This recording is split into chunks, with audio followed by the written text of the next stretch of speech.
During the 1000-Year Blood War arc, Kubo tries his best to allow each of the Schutzstaffel to have their own time to shine. Each of them do have their own individual battles, with some definitely being better than others. But for this video, I want to talk about the battle between Sternritter C the Compulsory Pernida versus the captain of the 12th Division Mayuri Kurotsuchi. This battle takes place between chapters 636 to 644. Kubo weaves a lot of complexity and symbolism into this battle, as we see Pernida's evolutionary powers up against Mayuri's ability to perfectly counter his opponent via his modified Bankai. Be sure to stick around until the very end of this video, as I'll be breaking down both the abilities of the Compulsory as well as Mayuri's evolved Bankai, and how the backstory of Nemu plays a pivotal role during this battle. Kubo explores the scientific themes that are associated with Mayuri's character during this battle, and even Xyle Aparo makes somewhat of an appearance here. So without further delay, here is my complete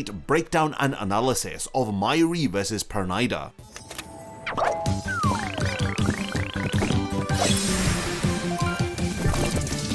Discover the Undead Collection and be amongst the very first to join us on our journey over at getsuga.com.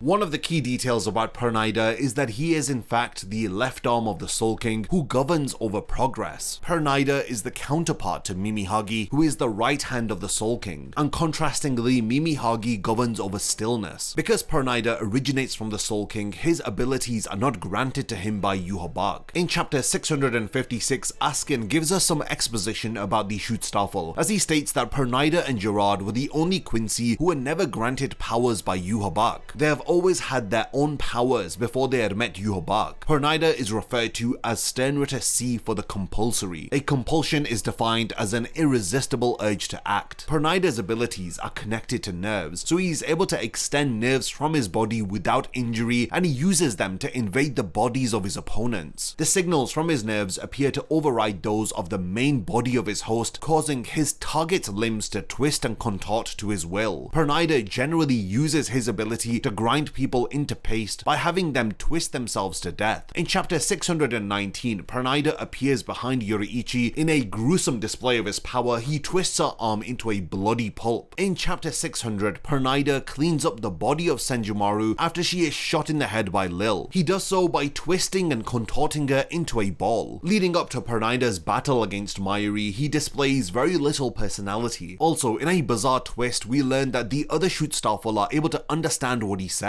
In chapter 635, Mayuri and Kinpachi hilariously come upon Pernida, who is standing in the middle of a street. Their comical exchange is briefly undercut by Kinpachi's impulsiveness as he charges straight towards the Schutzstaffel member in his typical chaotic manner. Before he knows it, Pernida's nerves have infiltrated Kinpachi's arm as the nerves contort the arm and completely destroy it. Kinpachi is, however, able to split open the head of Pernida, but the Quincy's nerves then erupt from his body and extend to the ground like roots springing out of a tree trunk. His head then appears to grow larger, and it seems like it's about to pop out of his coat. As Nemu, Ikaku, and Yumichika watch from the sidelines, Kinpachi's arm further contorts itself into unimaginable proportions. Kinpachi is eventually able to free his arm before it folds in and twists into a puddle of blood. Kinpachi then attacks again, but Mayuri has to knock him unconscious as he utilizes an ability called Kyodo Yon, which activates when he inserts one of his fingers into the eyes of the baby that are located on his zanpakuto, as a dark fluid then begins to leak out while the baby opens its mouth to scream. If an individual hears this screaming for more than 4 seconds and they do not have Mayuri's blood within their body, they will immediately be paralyzed. This is in contrast to the initial abilities of Ashisogi Jizo, which we had seen in the Soul Society arc, which stops the neural impulses of movement for any limb that Mayuri stabs with his zanpakuto. This new technique, Kyodo Yon, contrastingly completely paralyzes everything that is biological. Thanks to this ability, Mayuri is cleverly able to deduce that Pernida's true abilities are linked to nerves. He quickly understands that the Quincy is able to sink his nerves into his opponent's body, which then enables him to forcefully control their movements. Mayuri then throws some acid into the air and causes Pernida to scream as his nerves come into contact with it. He states that he would love to experiment more with Pernida, as he has so many drugs he would love enough to test on his nerves. Kubo does an excellent job of characterizing Mayuri as a twisted genius during this battle. Mayuri's confidence and his effortless ability to counter Pernida's attacks somewhat foreshadow the outcome of this battle. In chapter 637, Kinpachi wakes up and stares at Mayuri. Despite being paralyzed, he is still able to move his eyes, which is a testament to Kinpachi's superhuman strength. Mayuri comments on this and states that he will have to modify and improve his Ashisogi Jizo, as he isn't a fan of Kinpachi still being able to move even if it's very slightly. Kubo helps to frame this battle via the dialogue that is exchanged between Yumichika, Ikkaku, and Nemu. When Yumichika states that Mayuri is the same as always, Nemu responds by saying she hopes as much. Whilst it is a perplexing statement, it beautifully foreshadows the emotional bond between Mayuri and Nemu, which is heavily focused upon during the course of this battle. When Mayuri taunts Pernida about offering his body for experimentation, Pernida becomes visibly agitated. He begins to mutter unintelligibly as his pupils whiz up and down. Mayuri continues to mock Pernida by subtly insinuating that he is a savage. He insults Pernida by stating that he cannot be reasoned with as he lacks refinement. Again, Kubo uses this dialogue to illustrate the theme of evolution, with Mayuri's belief of scientific evolution never ceasing, which is in line with Pernida representing progress. Pernida then suddenly reveals his true form, as we find out that he is in fact the left arm of the Soul King. His entire body is made up of a hand with an eye in the center of the palm. Also, there are several chains interlinking across each of the fingers. Pernida then falls to the ground and extends himself and doubles in length, as Mayuri correctly assesses that this is indeed the left arm of the Soul King. This is due to the fact that Pernida's Reiatsu is almost identical to Mimihagi. Mayuri is aware of this because he in fact had collected the remains from Ukitake's collapsed body. Similar to the Soul King and Yhwach, Pernida has more than one iris within his eye. He quickly extends some nerves from the edges of his fingertips as he tries to attack Mayuri. Mayuri wonders why would the left arm of the Soul King be serving Yhwach. Mayuri is ecstatic over Pernida's abilities because he is observing a potential research subject that he has never seen before, and also with each ability that Pernida showcases, he is repeatedly exceeding Mayuri's expectations. Pernida's speech pattern then suddenly transforms into a more intelligible language, as the Quincy explains that he is not the left arm of the Soul King, as he refers to himself as Pernida. In chapter 638, Pernida's rage takes full effect as he states that Mayuri's insults are insults to the Quincy. This is clearly something that he is not going to tolerate, as he sinks his nerves into the ground. Pernida's ability to control inorganic matter is demonstrated here when he makes the concrete on the ground take the shape of a hand. Mayuri attempts to escape, but Pernida extends his nerves into the nearby buildings. He attempts to swat Mayuri like a fly, but Mayuri evades the attack. Just as Mayuri falls to the ground, Pernida's nerves then extend towards Mayuri, but once again he successfully dodges Pernida by using Hairen Hyaku. This of course is the high-speed movement technique which is unique to Quincy. In chapter 122, when Mayuri had battled against Uryu, he had noted that his Hairen Hyaku was basically the Quincy version of Shumpo. It's amazing that during this battle, Mayuri must have been exhausted from using Shumpo, so instead he was able to perfectly mimic this advanced Quincy technique which he had seen Uryu utilize 500 chapters before. It's things like this that really elevate Mayuri's battle against Pernida, making it a masterclass in suspenseful writing. Just when you think that Pernida is gaining the upper hand, Mayuri is able to one-up him with an unexpected trick. It reminds me of the battle between Mayuri and Xyle Aparo, where Mayuri wins because Xyle Aparo does exactly what he expects him to do. So Mayuri literally catches his opponent off guard like a mouse who is walking into a trap. Mayuri comes prepared before he goes into a battle, which ultimately allows him to trick and outmaneuver any opponent he is up against. Appearing to have the upper hand, Mayuri throws a binding chain which is in the shape of a wailing human around Pernida's pinky finger. God knows if this is one of Mayuri's squad members or if it is in fact a mod soul, but I wouldn't put it past Mayuri to use some of his squad members in battle like this, considering he had detonated several of them in chapter 120 when he had attempted to capture Uryu and Orihime for experimentation. Now once Mayuri successfully successfully detonates the pinky finger of Pernida, he is caught off guard when it expels more nerves that attack his arm. Mayuri promptly stitches his arms together and states that he has altered the configuration of his nerves, blood vessels, and muscles. Pernida creepily inquires about whether or not Mayuri is panicking. The slow, stuttered speech of the left arm of the Soul King is now more coherent than ever before. What is even more unsettling is that Pernida's severed finger grows into another hand, as Pernida taunts Mayuri once again as he flips off a finger which then evolves into its own hand. During a brief flashback, Mayuri recalls reading about the left arm and right arm of the Soul King. His theory that the right arm of the Soul King was stationary and the left arm, which is progressive, is surprisingly proven to be true right before his eyes. In chapter 639, the tone shifts of the battle as Pernida transforms the three versions of itself into otherworldly forms which are reminiscent of the illustrations of biblical angels. It is apparent that in this instance, Kubo had drawn inspiration from Pernida's design from how angels are depicted within the Bible. At this point in the battle, you feel dread mixed with fascination as we cross the threshold from the realm of the scientific to the dimensions of the divine, as Mayuri then unleashes his modified Bankai in order to counter Pernida. This Bankai is called Konjigi Ashisogi Jizo Matai Fukuen Shotai. Now, the absolute size of the creature that is created here, as it appears to be a purple baby monster, which is just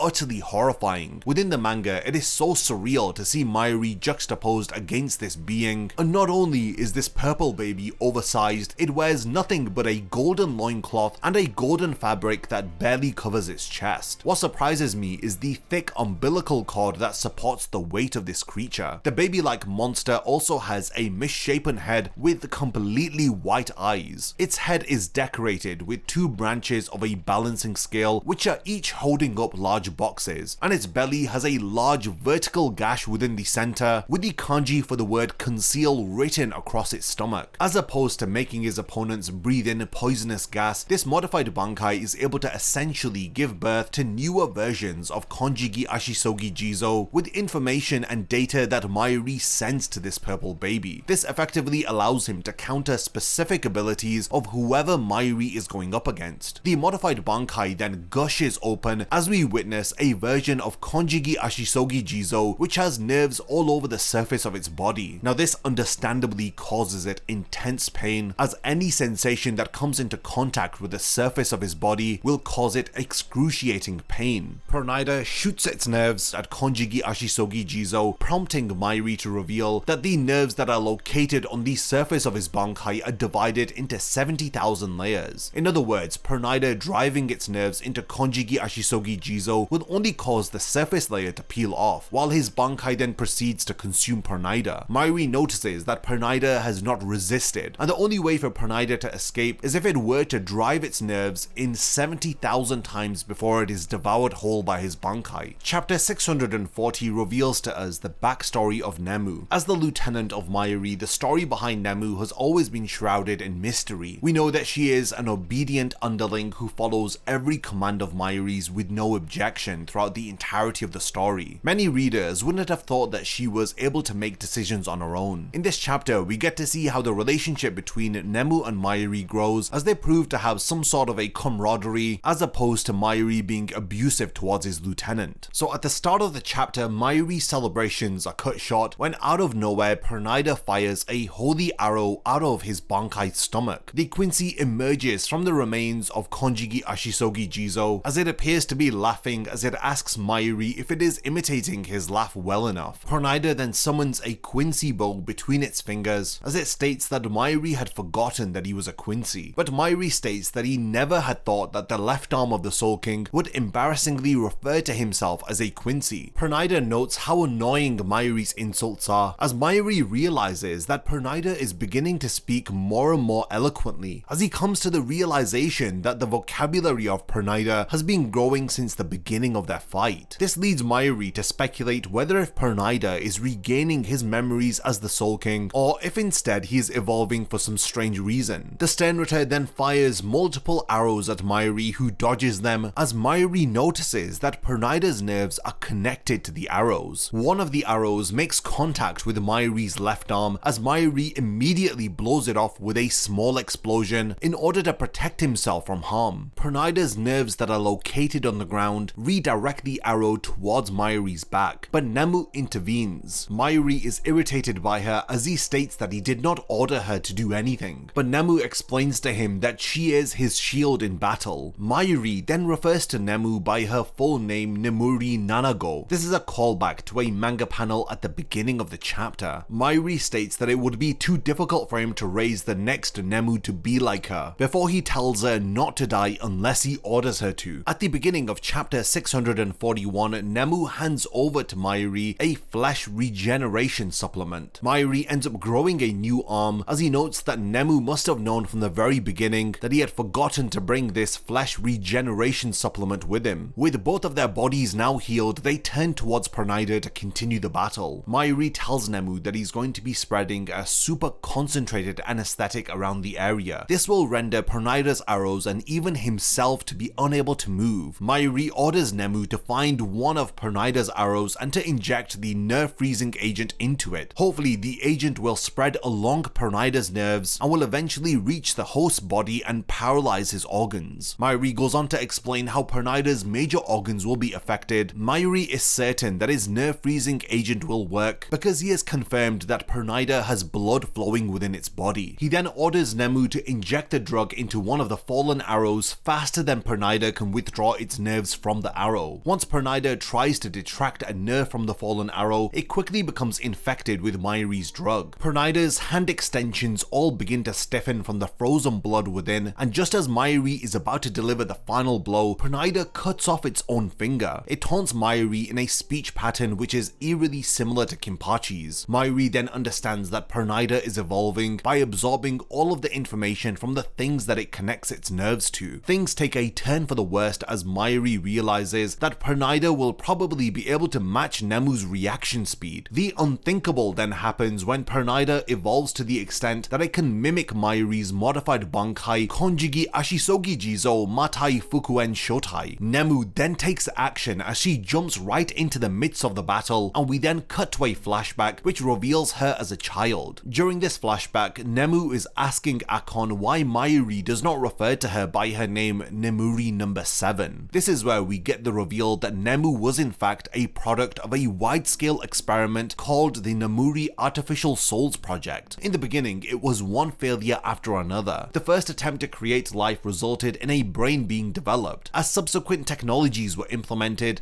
the fifth attempt developed all the way into a fetus. Using this technology is what allowed Mayuri to create a modified version of his Zanpakuto and thus become a captain of the 12th Division. This definitely explains why Konjigi Ashisogi Jizo is manifested as a gigantic baby. Nemuri Project number 6 grew into a 2-year-old, but then had tragically died because the cells within its body had stopped dividing. Now, as we bear all of this information in mind, we begin to understand the gravity of Mayuri's words when he had ordered Nemu not to die earlier on. Despite how Mayuri may treat her, she is nothing short of his greatest masterpiece. When Nemu questions Akon about why Mayuri does not refer to her by her name, we get a very surprising answer. Mayuri is deeply impacted by the life that Nemu is living. He once stated that an artificial Shinigami with a soul created from nothing is every Shinigami's dream. While Nemu is eating, sleeping, breathing and learning each day, Mayuri is literally living in a dream. She is his greatest piece of work. As Pernida prepares to attack Mayuri, the Quincy is blown apart by Nemu, who bursts through it at high speeds while grabbing Mayuri. When a shocked Mayuri demands to know how Nemu has this power, Nemu explains how she had increased the power of her body at the cost of heightening the decomposition rate. Nemu claims that she is following her mission, which is to protect Mayuri, but Mayuri angrily states that her mission is to evolve. Nemu tells him that the best way that she can show the results of her evolution is by protecting him, as she then throws Mayuri onto a nearby building. Mayuri admits that he didn't ever think that Nemu would have to fight in his place, as he says that this is very humiliating for him. Nemu goes goes on to attack Pernida's head by shaving off 6% of her soul. She utilizes a technique known as heavy artificial soul cannon. By sacrificing 6% of her soul, Nemu fires it at Pernida in the form of a ball of energy. This blows a clean hole in her opponent by warping her target's body around the attack. At the beginning of chapter 643, Nemu is almost victorious as she manages to break down Pernida into several pieces. But just as she falls to the ground, the scattered arms of Pernida gain sentience as they pierce Nemu's body with multiple nerves. The panel where Mayuri and Nemu realize that it's over is so heartbreaking. Nemu is instantly vaporized as then a hallucination of none other than Zal Aparo appears before Mayuri. He taunts him about feeling despair, cruelly spitting Mayuri's words back at him from the Hueco Mundo arc. Mayuri should be unaffected at the fact that an artificial life has just perished. He reminds Mayuri of what he had once stated: as a scientist, perfection is meaningless because despair is inherent even within perfection. The fact that Nemu had died here meant that she was far from being perfect according to Mayuri's own definition, and this idea of even attaining perfection is supposed to be a nightmare for a scientist. Once you have reached the pinnacle of perfection, then where do you go from there? Zal Aparo claims that this is simply a chance for Mayuri to create something better than Nemuri 7, and that Pernida has crushed both his prized creation as well as his own arrogant attitude. Mayuri then disperses this hallucination of Zal Aparo as he realizes what he must do before he invites the two remaining clones of Pernida to eat what is left of Nemu's body. Thankfully, Mayuri snatches Nemu's brain away before it can be eaten as he repels Pernida's nerves with his Reiatsu alone before telling the clones to keep eating. Suddenly, each of Pernida's fingers begin to enlarge and die, as Mayuri explains how he had replaced Nemu's regenerative cells with cells that multiply at high speeds, so whoever consumes Nemu's body without the brain that controls the cell division, their body will end up being destroyed by the uncontrolled growth of the cells, as we then see each of the Pernida clones swell up and die. This finishing blow is explained by Mayuri when he states that he had placed an organ within the pituitary gland of Nemu's brain. This allowed her body to continue growing beyond the theoretical limits which had stopped the body of Nemu 6 from growing at the age of 2 years old. So this organ, in combination with Nemu's brain, had allowed Nemuri number 7 to continue growing as the organ and the brain continue to work together in order to maintain a controlled level of growth. Now, what ended up killing Pernida was that he consumed the organ without Nemu's brain, which resulted in uncontrolled death, leading to him swelling up and exploding. Pernida was a very fascinating villain to follow, as we see him evolve and adapt the traits of everybody who was on the battlefield. Initially, he had started to speak and act like Kinpachi, but as the battle had progressed, he had adopted more of Mayuri's traits, resulting in him having increased intelligence, more of a vocabulary, and even developing a sadistic side. So effectively, in the end, Mayuri had given Pernida a super form of cancer. Pernida was unable to evolve fast enough to outpace the uncontrolled cell division, and this had ultimately resulted in him self-destructing. While some people think that the conclusion of this battle was an arse pull, I believe that it was set up excellently in the prior chapter when we learnt about Nemu's backstory, her evolution, as well as her anatomy, which had all come together more effectively in comparison to similar plot reveals like the Issei family sword, the Shinken Hakyogen, or even the Still Silver Arrowhead. With the defeat of Nemu, Mayuri has to go back to the drawing board, as he accepts that his creation was not perfect, nor was Mayuri a perfect scientist himself. His delusions of arrogance were shattered immediately during this battle. He learns a valuable lesson following his battle against Pernida, as he appreciates that there is still room for him to grow, and there are still a lot of things that he needs to learn and new heights for him to reach. I found it amazing how Kubo was able to include Zal Aparo into this battle. Although he was a figment of Mayuri's imagination, his words were a cold, harsh reminder to Mayuri. He realizes the mistakes of his arrogance as he is immediately humbled, and he accepts the notion of creating a new Nemuri, one that is better than the prior iteration. Mayuri throughout the story has been established as a very intelligent scientist who is willing to evolve and adapt his plans to suit any given situation. He demonstrates this via his modified Bankai and how he prepares for any battle that he is about to partake in. Contrastingly, Pernida was established early on in this battle as a divine entity which governs over progress and evolution. Pernida's ability to compulsory allows it to shoot its nerves from its fingers and to extend them into its opponent's body, thus allowing Pernida to then forcibly control control his opponent's movements. Nemu was definitely a highlight of this battle also, as her character arc comes full circle here, because by the end of this battle she had proved that she had developed her own free will, and she wasn't just following Mayuri's orders, and she had given her life in order to protect her master. And Kubo writes all of this into this battle so poetically. This was a thrilling and unpredictable fight to follow, and I'm really excited to see how it will be expanded upon within the 1000-Year Blood War arc anime. Hopefully we get to see more of Nemu's backstory, and we see her involved more in the fight against Pernida. There is a lot of symbolism in this fight about evolution and birth. Nemuri's death was juxtaposed against her childhood as well as her adolescence, and this battle against Pernida perfectly concluded the story of Nemu 7 and Mayuri. During this battle, we learn how Mayuri was able to surpass Urahara in one aspect of his research. He was able to create the perfect artificial soul. Remembering the image of Mayuri being embraced by Nemu as he falls into a deep sleep is super emotional. Hopefully this video has helped you to better understand the relationship between Nemu and Mayuri, as well as the left arm of the Soul King Pernida and how he operates, and the significance of his ability to compulsory. We've now reached the point of the video where I want to hand over the discussion to all of you. What do you think about Mayuri and Nemu's insane battle against Pernida? What are your thoughts about Nemu's backstory? And do you think that this is one of the fights that are going to be expanded upon within the anime? Definitely continue the discussion in the comments, and lastly, thank you for making it to the end of this video, and I cannot wait to see you in my next Bleach video.